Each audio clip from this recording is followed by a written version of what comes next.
sunrise in the east. You are the ocean at our feet. You are the bright and shining star. You are the love that's in our hearts. Okay, well, I'm here with Julia, and we are just kind of wanting to take a poll of what people might know about the Founders Memorial. And so, what do you know about this, Julia? Clearly, that's when they first landed here. Yes. Yep. It's true.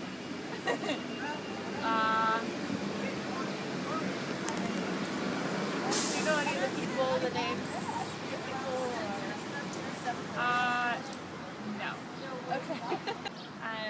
Do you learn about their motivation or reason for coming here? Was it religious freedom?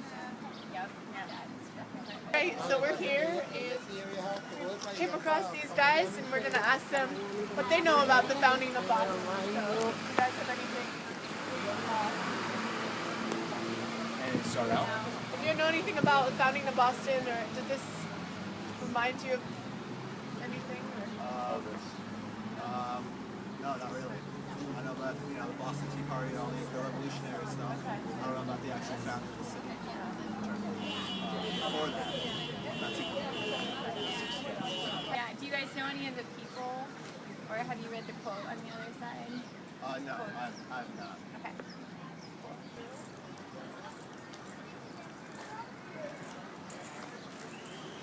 Hi.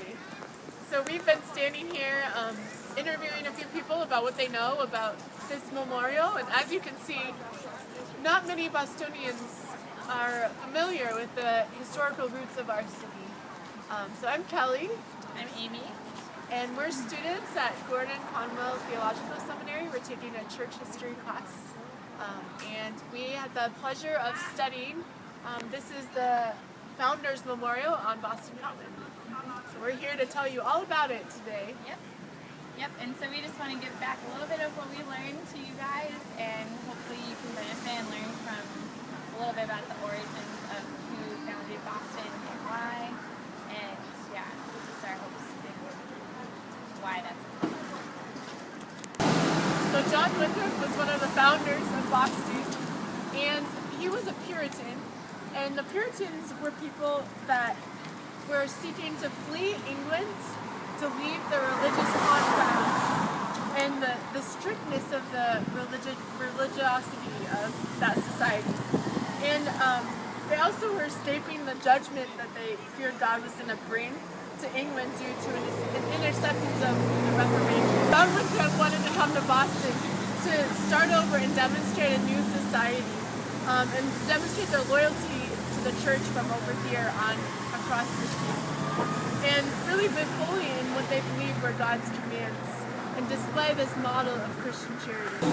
When John Winthrop was on board the ship, the Arbella, he spoke this speech to his fellow townspeople that were joining him in his quest. And this is what he said, and this is the quote here on the monument.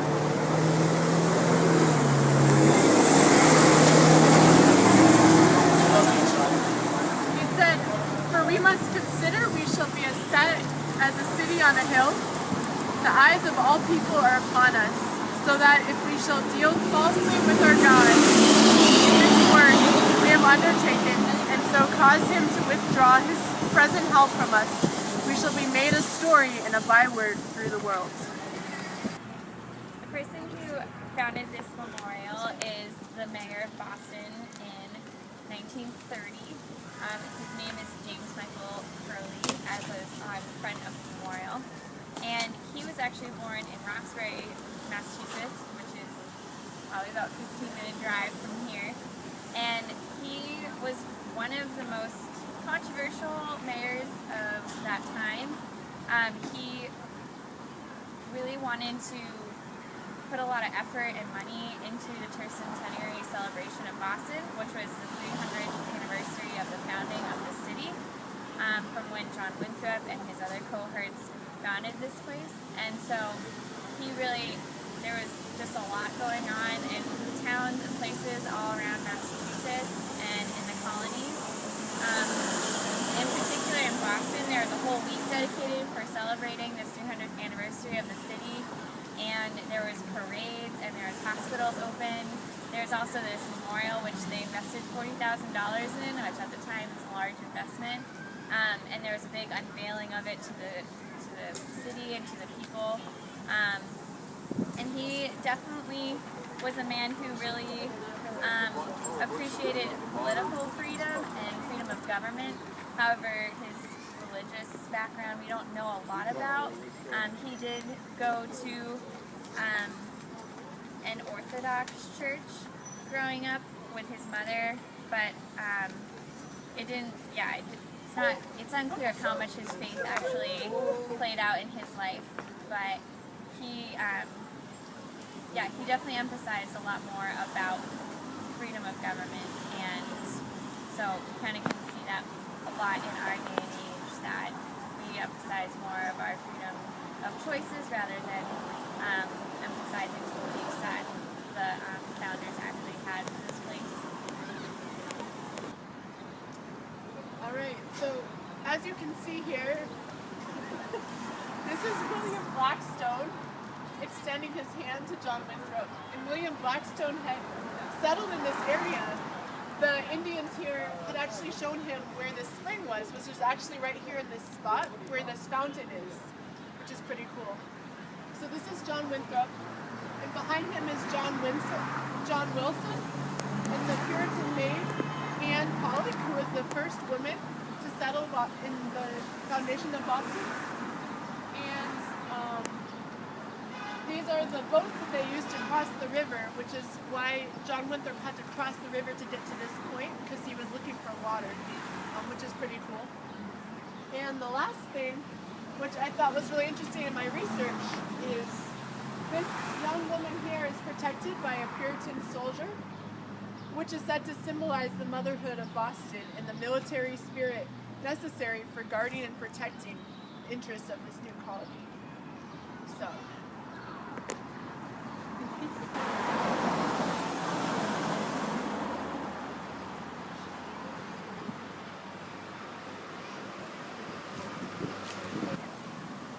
So it's a really common notion that Boston is going to be this city on a hill and a place where people all over the world will look and see what society should be like. And that kind of has been written time and again throughout history, which is it's really striking. And one of the most striking quotes was by William Bradford, which is actually on the other side of the memorial.